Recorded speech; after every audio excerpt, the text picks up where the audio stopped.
बिस्मिल्लाहिर्रहमानिर्रहीम।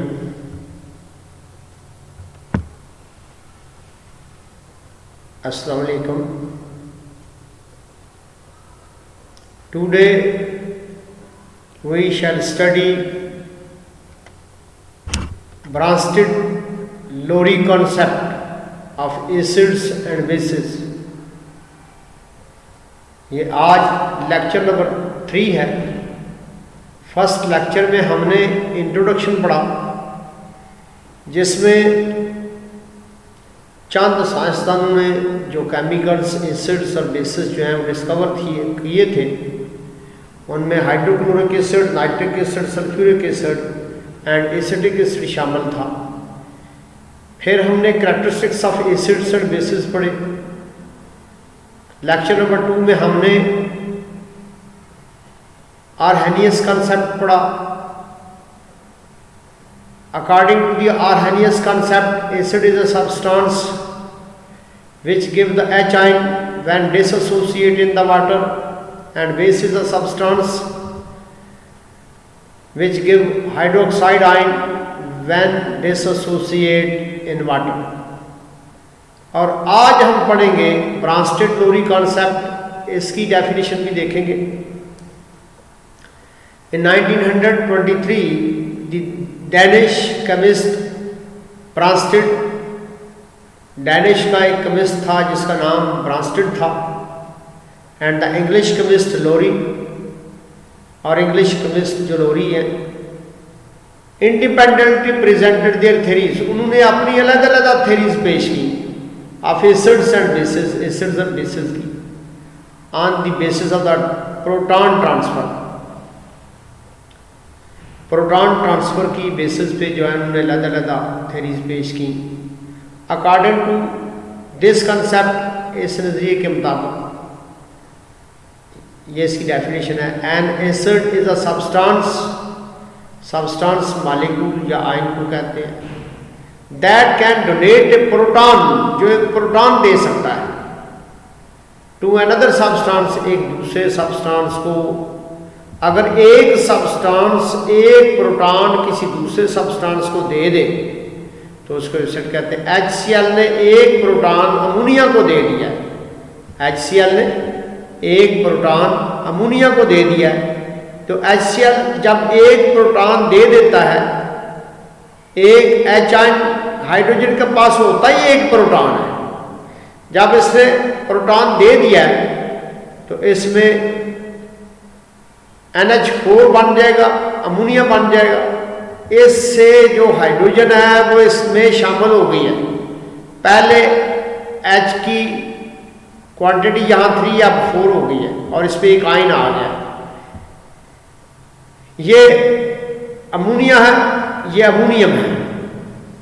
Ammonia NH3, ammonium ion है NH4।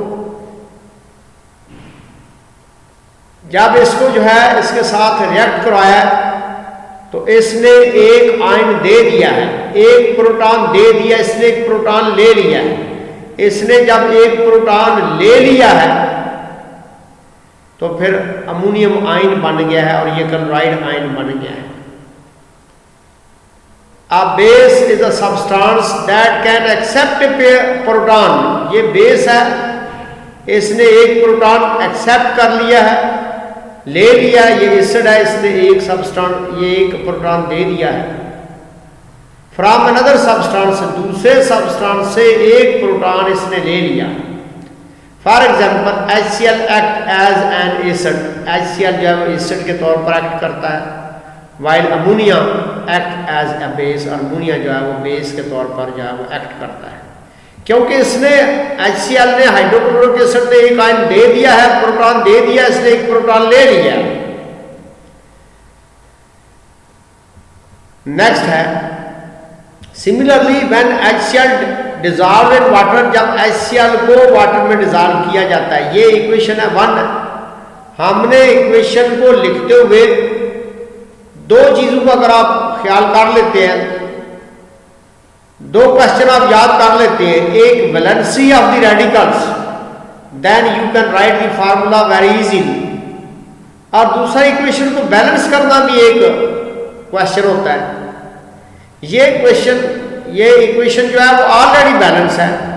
कैसे बैलेंस होती है? हाइड्रोजन का एक एटम, हाइड्रोजन का एक एटम है, ये हाइड्रोजन के 3 एटम है। टोटल इस साइड पे हाइड्रोजन के कितने एटम हो गए हैं? 4 एटम हो गए। अब ये 4 एटम इस साइड पे हाइड्रोजन के हैं, तो दूसरी साइड पे भी मस्ट 4 एटम होने चाहिए। ऑलरेडी 4 एटम है, लिहाजा हाइड्रोजन के एटम जो है वो दोनों साइडों पे इक्वल है, बैलेंस है। हमने पहले हाइड्रोजन को क्यों शुरू किया कि इसके एटम ज्यादा से शुरू करते हैं। हाइड्रोजन का एक एटम है, हाइड्रोजन के 3 एटम है, इधर 4 एटम हो गया, इधर भी हाइड्रोजन के 4 एटम है। नाइट्रोजन का ये एक एटम है। इक्वेशन को बैलेंस करने का मेथड बता रहा हूं। इधर भी नाइट्रोजन का एक एटम है, ये क्लोरीन का एक एटम है, यहां भी क्लोराइड का एक एटम। ये इक्वेशन ऑलरेडी ही बैलेंस है। अब हमने कुछ इक्वेशन को बैलेंस करना भी सीखना होगा। इक्वेशन को या फार्मूले को लिखने के लिए हमें जो है वैलेंसी का सहारा लेना पड़ता है। वैलेंसी से फार्मूला अगर बनाना हो तो ये इक्वेशंस आपके लिए इंतहाई आसान है, इनको आप आसानी से लिख सकते हैं। अगर आपको वैलेंसी नहीं आती, आपको इक्वेशन बैलेंस करना नहीं आती, तो फिर ये आप इक्वेशन जो है इतनी ज़बानी याद नहीं रख सकते। अगर एक क्वेश्चन में 8-10 इक्वेशन आ गई है, आपको ये मेथड नहीं आता वैलेंसी का और उसको बैलेंस करने का, तो आप इक्वेशन लिखना आपके लिए मुश्किल है। Similarly when HCl dissolved in water, जब HCl को पानी में डिजॉल्व किया जाता है, HCl act as an acid, तो HCl जो है वो एसिड के तौर पे काम करता है। And water act as base. इसने एक प्रोटॉन, HCl ने एक प्रोटॉन वाटर को दे दिया और एक प्रोटॉन जो है इसने जो है ले लिया। अब HCl ने एक प्रोटॉन जो है उसको दे दिया, ये हाइड्रोनियम आयन बन गया। इसका नाम क्या है? Hydronium ion. इसका नाम क्या है? Water H2SO4, HCl, chlorine gas है। It is a reversible reaction. इस तरफ तो हमने कहा कि एक एसिड ने इसको एक प्रोटॉन दे दिया और इसने एक प्रोटॉन दे दिया, इसने एक प्रोटॉन ले लिया। अब रिवर्सिबल रिएक्शन में क्या है? इसके पास एक प्रोटॉन ज्यादा है, ये कॉन्जुगेट बेस हो गई है इसकी। अब इसने एक प्रोटॉन दे देना, इसने एक प्रोटॉन ले लेना, तो ये रिवर्सिबल रिएक्शन है। फिर एक दफा फॉरवर्ड रिएक्शन में HCl एक प्रोटॉन देता है, वाटर एक प्रोटॉन लेता है, तो ये हाइड्रोनियम आयन बनता है। इसने प्रोटॉन लिया है, इसने प्रोटॉन दिया है। अब इसकी बारी है कि ये प्रोटॉन जो इसने लिया था, ये प्रोटॉन देगा, ये कॉन्जुगेट एसिड है इसका। इसने एक प्रोटॉन जो है वो लिया था, इसने एक प्रोटॉन दिया था। अब ये कॉन्जुगेट बेस है इसका। It is a reversible reaction in the forward reaction. HCl जो मैंने बात एक्सप्लेन किया उसी को दोबारा। HCl is an acid as it donate a proton. HCl जो है वो एसिड है, ये एक प्रोटॉन देता है।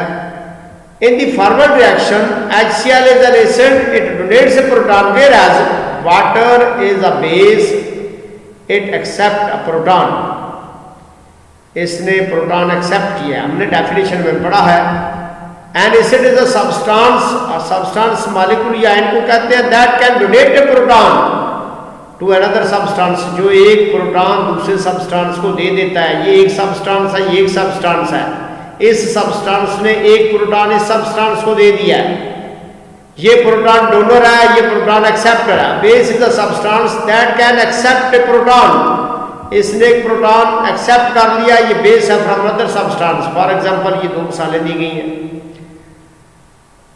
और ये रिवर्सिबल रिएक्शन है। H2S base is at accepts a proton in the reverse reaction. HCl chloride ion is a base, ये क्लोराइड आयन बेस है। क्यों भाई बेस है?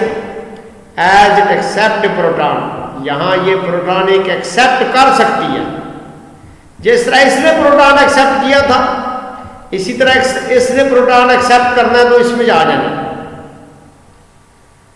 जिसने इस तरह इलेक्ट्रॉन दिया था, प्रोटॉन दिया था, इसी तरह ये प्रोटॉन देगा। तो ये एसिड का कॉन्जुगेट एसिड ये है, इस बेस का कॉन्जुगेट बेस ये है।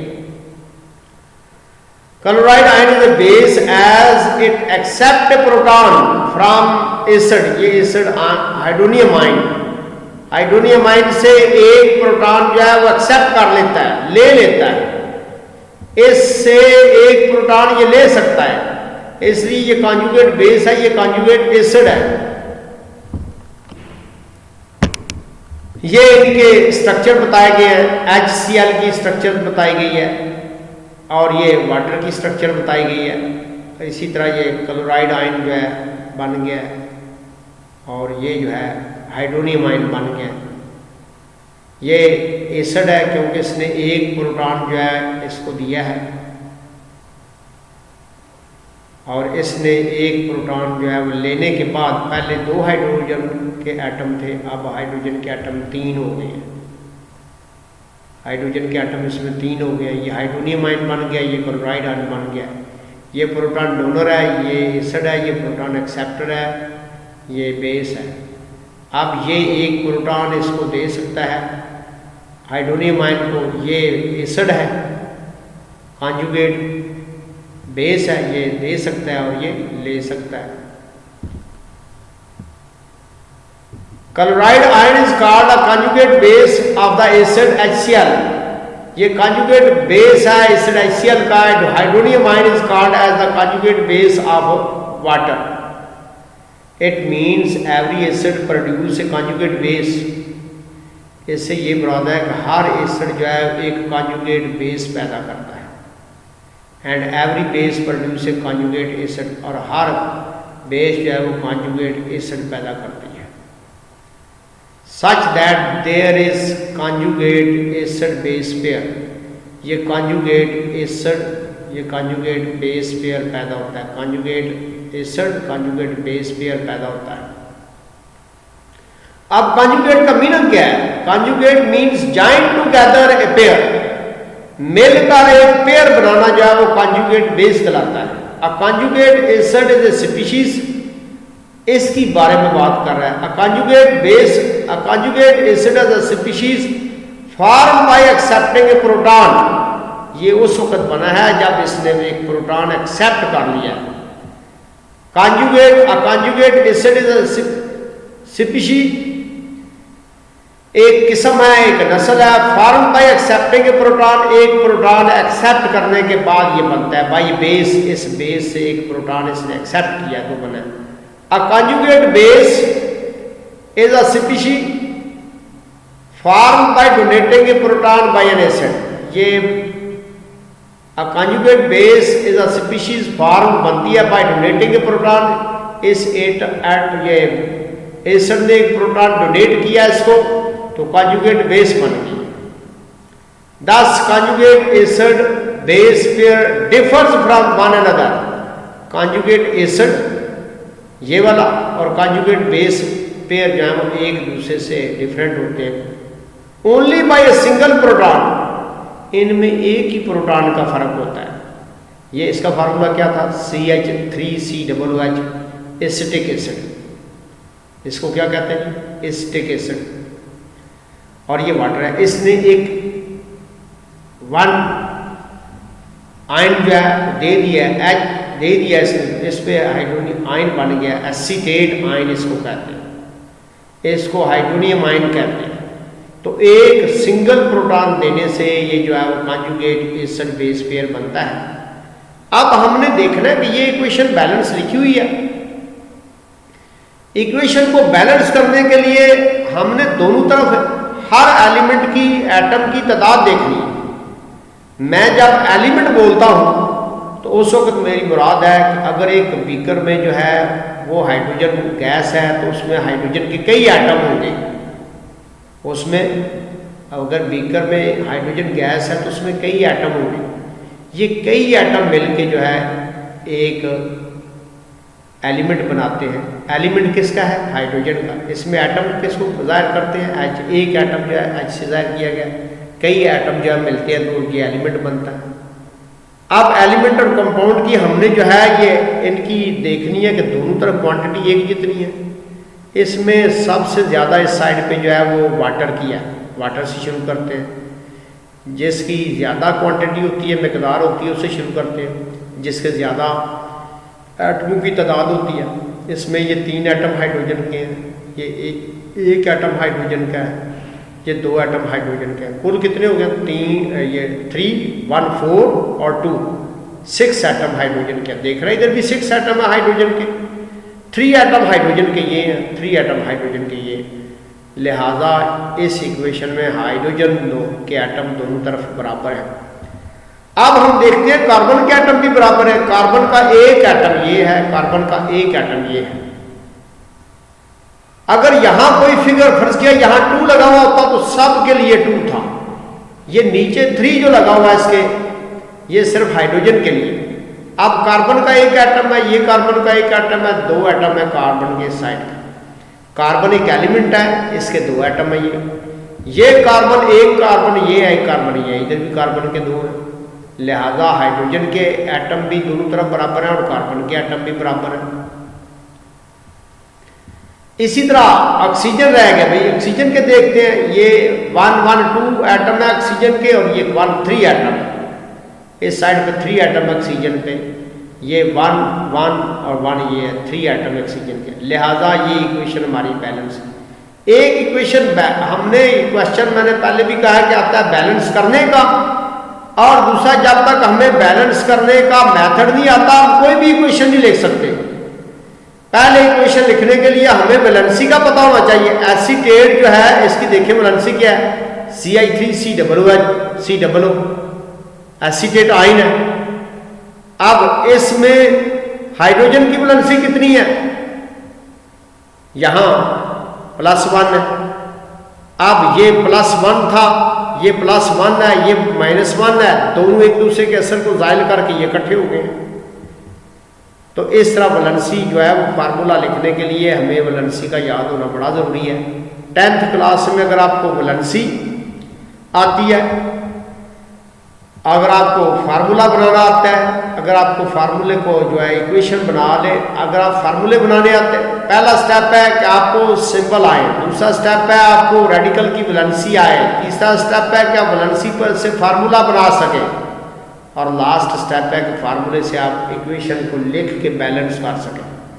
अगर आपको ये स्टेप आते हैं चारों, तो इंशाल्लाह आप किसी भी स्टेज पे 10th में जो है आपको मुश्किल महसूस नहीं होगी और बड़ी आसानी से आपको जो है आपका लेसन याद होना शुरू हो जाएगा। लेकिन ये चीज़ें आप याद करते नहीं हैं। आज के दौर का स्टूडेंट जो है चंद लोग याद करते हैं, दूसरे तो ऐसे जो है जैसे दुनिया में वक्त गुजारने आए हुए हैं। सख्त मेहनत की ज़रूरत है, सख्त कंपटीशन है, और वालिदैन की बड़ी जो है एक्सपेक्टेशन है आप पे। तो वालिदैन की एक्सपेक्टेशन पे पूरा उतरने के लिए आपको सख्त मेहनत करनी चाहिए, 5 वक्त की नमाज पढ़नी चाहिए और वालिदैन का एहतराम करना चाहिए।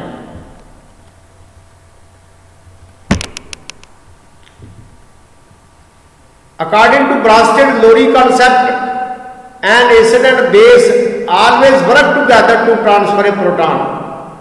लोरी और ब्रांस्टेड नजरिए के मुताबिक एसिड और बेस जो है दोनों इकट्ठे काम करते हैं प्रोटॉन को ट्रांसफर करने के लिए। That means a substance can act as an acid. एक सब्सटेंस जो है जो एसिड के तौर पे काम करता है, प्रोटॉन डोनर है, only when an other substance simultaneously behaves as a base, और दूसरा उस वक्त जो है वो बेस के तौर पे काम करेगा, proton acceptor.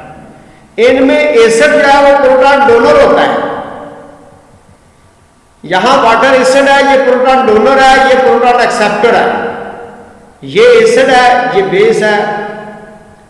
Only when another substance simultaneously base behaves as a base, ये बेस के तौर पे काम करता है, प्रोटॉन एक्सेप्टर के तौर पर काम करता है। Hence a substance can act as an acid as well as a base। एक सब्सटेंस जो है वो एसिड के तौर पे भी काम करता है, ये एसिड है, यहाँ भी ये एसिड के तौर पे काम करता है और बेस के तौर पे भी काम करता है। Depending upon the nature of the other substance, दूसरे सब्सटेंस की नेचर पे इंसार करते हुए, such substance that can behave as an acid and as well as a base is called amphoteric. एक ऐसा सब्सटेंस जो एसिड के तौर पे भी काम करे, बेसिस के तौर पे भी काम करे, दैट सब्सटेंस में बी कॉल्ड एज एम्फोटेरिक, तो उस सब्सटेंस को एम्फोटेरिक भी कहते हैं। ये एसिड के तौर पे भी काम कर रहा है, ये बेस के तौर पे भी काम कर रहा है, ये एसिड के तौर पे भी काम कर रहा है, ये बेस के तौर पे भी काम कर रहा है। तो इस तरह के जो सब्सटेंस होते हैं उन्हें एम्फोटेरिक सब्सटेंस कहते हैं। लिमिटेशन ऑफ ब्रांस्टेड लोरी कॉन्सेप्ट, इनकी लिमिटेशन क्या है, इनमें डिफेक्ट क्या पाए जाते हैं। हमने यहां जो है इनकी डेफिनेशन पढ़ी है लोरी और ब्रांस्टेड कॉन्सेप्ट के बारे में। Acid is a substance which can donate a proton. According to Lowry और Bronsted concept, acid is a substance which can donate a proton and base is a substance which can accept a proton. Acid एक ऐसी शय है जो एक proton दे सकता है, base एक ऐसी शय है जो एक प्रोटॉन ले सकता है। Limitations of the Bronsted Lowry concept, it has been observe, ये देखा गया है, ये मुशाहिदा किया गया है, that there are certain substances, के कुछ खास किस्म के सब्सटेंस हैं, विच बिहेव एज एसिड, जो कि एसिड के तौर पर बिहेव करते हैं, through they do not have the ability to donate a proton. अगर वो ये एबिलिटी नहीं रखते कि वो एक प्रोटॉन डोनेट करें, कहा गया है, ये मुशाहिदे में आया है कि कुछ ऐसे खास सब्सटेंस होते हैं वो एसिड का बिहेवियर तो रखते हैं, अगरचे वो जो है ये एबिलिटी नहीं रखते कि वो डोनेट कर दें प्रोटॉन। जिस तरह आर्हेनियस के कॉन्सेप्ट में ये कहा गया था कि एच आयन और ओ एच आयन के लिए एक्वस सोल्यूशन जरूरी है, नॉन एक्वस सोल्यूशन में एसिड और बेस काम नहीं कर सकते। यहां भी बताया गया है कि कुछ ऐसे सब्सटेंस हैं तो वो एसिड है लेकिन वो प्रोटॉन देने की सलाहियत नहीं रखते। जरा जिस तरह SO3 sulphide,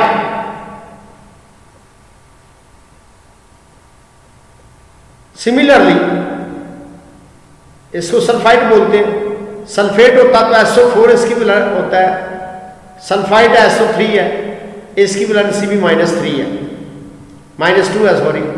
similarly calcium oxide behave as a base, calcium oxide जो बेस के तौर पर बिहेव करता है, but it can not accept a proton, लेकिन ये प्रोटॉन लेने की सलाहियत नहीं रखता।